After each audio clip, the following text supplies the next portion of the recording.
नमस्कार विद्यार्थी मित्रांनो, तुमच्या सगळ्यांचं पुन्हा एकदा स्वागत आहे जय मॅथ्स अकॅडमी मराठी या युट्यूब चॅनलवरती. आणि मित्रांनो, आजच्या भागात आपण बघणार आहोत गणित भाग 2च्या काही बेसिक गोष्टी. याचा एक पहिला भाग पण आपण बनवला होता. त्या भागात आपण बिंदू म्हणजे काय, रेषा म्हणजे काय, रेषाखंड म्हणजे काय, किरण म्हणजे काय, अशा काही बेसिक गोष्टी बघितल्या होत्या. त्याचाच हा भाग दुसरा आहे. याच्यात पण आपण ज्या गणित भाग 2 मध्ये ज्या बेसिक गोष्टी वापरल्या की त्रिकोण म्हणजे काय, चौकोन किंवा चतुर्भुज म्हणजे काय, वर्तुळ म्हणजे काय, ह्या अशा बेसिक गोष्टी आपण या भागात बघणार आहोत. तर व्हिडिओला सुरुवात करण्याआधी जर तुम्ही आपल्या चॅनलवरती नवीन असाल तर आपल्या जय मॅथ्स अकॅडमी मराठी युट्यूब चॅनलला नक्की सबस्क्राईब करा. त्याचबरोबर आपली 10वीची ऑनलाईनची बॅच पण लवकरच चालू होते. जर तुम्हाला ऑनलाईन क्लासेस लावायचे असतील तर तुम्ही खाली दिलेल्या नंबरवरती कॉल करा किंवा व्हॉट्सअप मेसेज करा आणि आजच आपली ऑनलाईनची सीट बुक करा. चला तर मग सुरू करूयात. तर मित्रांनो, पहिली बेसिक गोष्ट बघूयात आपण काय की आपण गणित भाग 2 मध्ये त्रिकोण म्हणजे काय असतं ते बघूयात. त्रिकोण म्हणजे काय तर बघा, की 3 बाजू आणि 3 कोन असलेली बंदिस्त आकृती म्हणजे त्रिकोण होय. त्रिकोण काय असतं मित्रांनो, तर 3 बाजू ज्याला असतात आणि 3 कोन असतात त्याला काय म्हणतो आपण, अशी बंदिस्त आकृती असते त्याला काय म्हणतो आपण, त्रिकोण. आणि दुसरी गोष्ट काय की त्रिकोणाच्या 3 कोनांच्या मापांची बेरीज 180 अंश असते. ही गोष्ट तुम्हाला माहिती असेल की ज्याला 3 बाजून 3 कोन असतात तो त्रिकोण असतो आणि त्याच्या 3 कोनांच्या मापांची बेरीज किती असते, 180 अंश. इथं उदाहरण बघू शकता तुम्ही.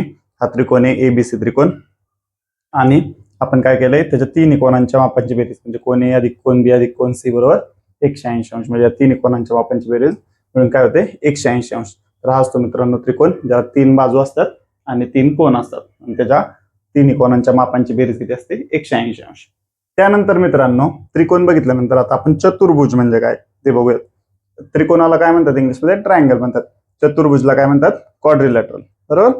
हे पण गोष्टी लक्षात ठेवा. 10वी नंतर तुम्ही 11वीला सायन्सला गेला त्यानंतर तुम्हाला ह्या गोष्टी क्वाड्रिलॅटरल, ट्रायंगल, सर्कल ह्या गोष्टी तुम्हाला तिथं ऐकायला भेटतील. तर तुम्हाला ते माहित असणं अत्यंत गरजेचं आहे. बघा, क्वाड्रिलेटर चतुर्भुज म्हणजे काय की 4 कोन आणि 4 बाजू असलेली बंदिस्त आकृती म्हणजे चतुर्भुज होय. बरोबर. त्रिकोणाला 3 कोन आणि 3 बाजू असतात. चतुर्भुजाला काय असतात, 4 कोन आणि 4 बाजू असतात. बरोबर. बघा, चतुर्भुजाचे प्रकार तुम्ही ऐकले असतील. चतुर्भुजाचे प्रकार, चौकोन ऐकला असेल तुम्ही. बरोबर. आयत ऐकला असेल, समांतरभुज ऐकला असेल, समभुज ऐकला असेल. सगळे चतुर्भुजाचे प्रकार आहेत. बरोबर ना. चौकोन, आयत, समांतरभुज, समभुज हे सगळे चतुर्भुजाचे प्रकार आहेत. त्यानंतर काय सांगितलंय की चौकोनाच्या 4ही कोनांच्या मापांची बेरीज किती असते, 360 अंश. बरोबर. त्रिकोणाच्या किती असते, 180. चौकोनाच्या 4 कोनांच्या मापांची बेरीज किती असते, 360 अंश. तर उदाहरण बघू शकता तुम्ही की चौकोन एबीसीडी काढलाय आपण. बरोबर. हा चतुर्भुज एबीसीडी आणि काय केलं आपण, कोन ए अधिक कोन बी अधिक कोन सी अधिक कोन डी बरोबर 360 अंश. बरोबर. तर हा असतो मित्रांनो चतुर्भुज प्लस क्वाड्रिलेटर म्हणतो, ज्याला 4 बाजू असतात, 4 कोन असतात. बरोबर. त्याचे प्रकार कुठले कुठले असतात, चौकोन असतो, आयत असतो, समांतरभुज असतो, समभुज असतो. तुम्ही 8वी 9वी किंवा 10वी शिकत असतात तर तुम्ही हे प्रकार ऐकले असतील. त्या 4 कोनांच्या मापांची बेरीज 360 अंश असते, हे लक्षात ठेवायचं. त्यानंतर पुढे काय आहे मित्रांनो, वर्तुळ. बरोबर. वर्तुळाला काय म्हणतात, सर्कल म्हणतात. तर बघा, की केंद्रापासून समान अंतरावर असलेला बिंदूंचा संच म्हणजे वर्तुळ आहे. तर बघा, हे केंद्र आहे ओ केंद्र. बरोबर. त्याच्यापासून समान अंतरावर असलेला बिंदूंचा संच. बरोबर. समान अंतरावर असलेल्या बिंदूंचा संच, हे जरी गोल दिसत असलं तर ह्या बिंदूंचा संच मिळूनच हा गोल तयार झालाय. बरोबर. म्हणजे केंद्रापासून समान अंतरावर असलेला बिंदूंचा संच, त्यालाच काय म्हणतो आपण, वर्तुळ म्हणतो. बरोबर. आणि वर्तुळाचं माप किती असतं, 360 अंश. वर्तुळाचं माप किती असतं, 360 अंश. बरोबर. तर हे असतं वर्तुळ मित्रांनो, की केंद्रापासून हे एक केंद्र घेतो आपण, कुठे एक केंद्र घेतो, त्याच्यापासून समान अंतरावर असलेला बिंदूंचा संच म्हणजे काय, वर्तुळ. वर्तुळाचं माप असतं 360 अंश. त्यानंतर आता वर्तुळाच्या रिलेटेड काय असतं मित्रांनो, त्रिज्या. बरोबर. त्रिज्यालाच काय म्हणतो आपण, रेडियस. बरोबर. त्रिज्या काय असते की केंद्रापासून, जे वर्तुळाच्या केंद्रापासून वर्तुळावरील कोणत्याही बिंदूपर्यंतचे अंतर म्हणजे त्रिज्या होय. बरोबर. केंद्रापासून वर्तुळावरील कुठल्याही बिंदूपर्यंतचं अंतर म्हणजे त्रिज्या होय. इथं तुम्हाला ओबी त्रिज्या दिसते. बरोबर. असं आपण किती पण त्रिज्या काढू शकतो. वर्तुळाच्या केंद्रापासून वर्तुळावरील कुठल्याही बिंदूपर्यंत असंख्य अशा आपण त्रिज्या काढू शकतो.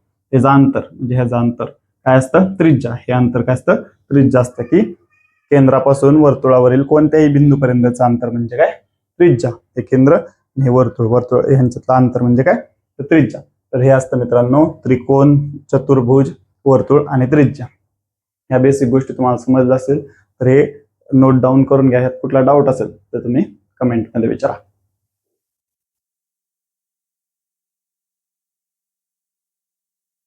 तर त्यानंतर मित्रांनो आता आपण जीवा म्हणजे काय बघा, वर्तुळाशी रिलेटेड आहे. जीवा म्हणजे काय, जीवेलाच आपण काय म्हणतो, कॉर्ड म्हणतो. बरोबर, जीवा काय असते तर बघा, वर्तुळावरील कोणत्याही दोन बिंदूंना जोडणाऱ्या रेषेला जीवा म्हणतात. बघा काय सांगितलंय, वर्तुळावरील कोणत्याही दोन बिंदूंना जोडणाऱ्या रेषेला जीवा म्हणतात.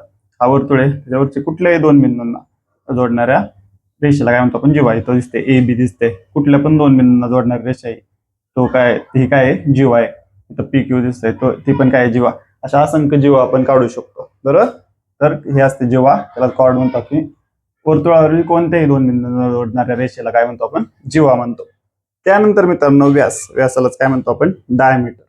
तर डायमीटर म्हणजे काय, व्यास म्हणजे काय, की वर्तुळाच्या केंद्रातून जाणारी सर्वात मोठी जीवा म्हणजे वर्तुळाचा व्यास होय. वर्तुळाच्या केंद्रातून जाणारी, इथं बघू शकता तुम्ही, वर्तुळाच्या केंद्रातून जाणारी सर्वात मोठी जीवा म्हणजेच काय, व्यास. तर जीवा म्हणजे काय बघितलं होतं की आपण वर्तुळाच्या कुठल्याही दोन बिंदूंना जोडणारी रेषा. आता व्यास म्हणजे काय, तर वर्तुळाच्या केंद्रातून जी जीवा जाते, वर्तुळाच्या केंद्रातून जी जीवा जाते तिलाच काय म्हणतो आपण, व्यास म्हणतो. बरोबर, खाली काय सांगितलंय, व्यास हा त्रिज्येच्या दुप्पट असतो. व्यास कसा असतो, त्रिज्येच्या दुप्पट. त्याच्यात आपण त्रिज्या बघितली, त्रिज्या काय असते की वर्तुळ केंद्रापासून वर्तुळावरील कुठल्याही बिंदूचं अंतर म्हणजे त्रिज्या, आणि व्यास कसा असतो, त्रिज्येच्या दुप्पट, म्हणजे व्यास बरोबर 2 गुणिले त्रिज्या. बघा, जीवा आणि व्यास मध्ये काय फरक आहे, जीवा काय करते, कुठल्याही दोन बिंदूंना जोडते. तर व्यास काय करतो की तो काय करतो, वर्तुळाच्या दोन बिंदूंना जर जोडतोच, पण तो काय करतो, वर्तुळाच्या केंद्रातून जातो. त्यावेळेस तो वर्तुळाच्या केंद्रातून जातो त्यावेळेस त्याला काय म्हणतो आपण, व्यास. आणि फक्त वर्तुळावरील दोन बिंदूंना जोडत असेल तर त्याला काय म्हणतो आपण, जीवा. त्यानंतर मित्रांनो आता क्षेत्रफळ म्हणजे काय असतं नक्की, आपल्याला बऱ्याच वेळा आपण ऐकतो की वर्तुळाचे क्षेत्रफळ, त्रिकोणाचे क्षेत्रफळ, चौकोनाचे क्षेत्रफळ. ते क्षेत्रफळ नक्की काय असतं, तर बघा, आकृतीने व्यापलेली एकूण जागा म्हणजे क्षेत्रफळ होय. बघा, कुठली पण आकृती असू द्या, वर्तुळ असू द्या, चौकोन असू द्या, त्रिकोण असू द्या, त्या आकृतीने व्यापलेली एकूण जागा म्हणजे इथं एबीसी त्रिकोण दिसतो तुम्हाला, त्या आकृतीने जी पूर्ण जागा व्यापली, ही जी जागा व्यापली त्यालाच काय म्हणतो आपण, त्यालाच म्हणतो आपण क्षेत्रफळ. त्यालाच इंग्लिशमध्ये एरिया म्हणतात. बरोबर, या आकृतीने व्यापलेली एकूण जागा म्हणजे क्षेत्रफळ होय. बरोबर, आता इथं बघूयात आपण उदाहरणार्थ, आपण त्रिकोण घेतलाय, हा काही पण घेऊ शकतो आपण, चौकोन घेऊ शकतो, वर्तुळ घेऊ शकतो. त्यांनी व्यापलेली एकूण जागा त्याला काय म्हणतो आपण, क्षेत्रफळ. म्हणजे त्रिकोणाचं क्षेत्रफळ सूत्र काय असतं, 1/2 पाय गुणिले उंची. बरोबर, हे तुम्ही बघितलं असेल की त्रिकोणाचं क्षेत्रफळ सूत्र काय असतं, 1/2 पाय गुणिले उंची. ह्याच्यावर हे जर ह्या त्रिकोणाचं घ्यायचं म्हटलं तर काय, ए म्हणजे काय, एरिया ऑफ ट्रायंगल एबीसी बरोबर 1/2 गुणिले पाया काय, बीसी, आणि उंची काय, एडी. बरोबर, तर हे असतं मित्रांनो क्षेत्रफळ, की आकृतीने किती जागा व्यापले, जो आतला भाग आहे किती जागा व्यापले त्याला काय म्हणतो आपण, तर त्याला म्हणतो आपण क्षेत्रफळ. तसा हा बोर्ड दिसत होता, हा बोर्ड चौकोन आहे. बरोबर ना, म्हणजे हा आयत आहे थोडक्यात. बरोबर, आयत आहे, तर ह्यांनी एकूण जी जागा व्यापली आतमधली, जी व्हाईट कलर दिसतोय तुम्हाला, जी जागा व्यापली त्यालाच काय म्हणणार आपण, ह्या बोर्डचं क्षेत्रफळ. तसं ही आकृती आहे, त्या आकृतीच्या आतमधली जागा ती म्हणजे क्षेत्रफळ.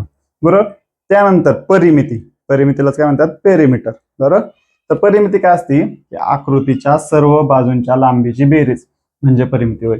कोणती पण आकृती असू द्या, वर्तुळ, चौकोन असू द्या, त्यानंतर त्रिकोण असू द्या, त्यानंतर समभुज असू द्या, चौरस असू द्या, कुठली पण आकृती असू द्या,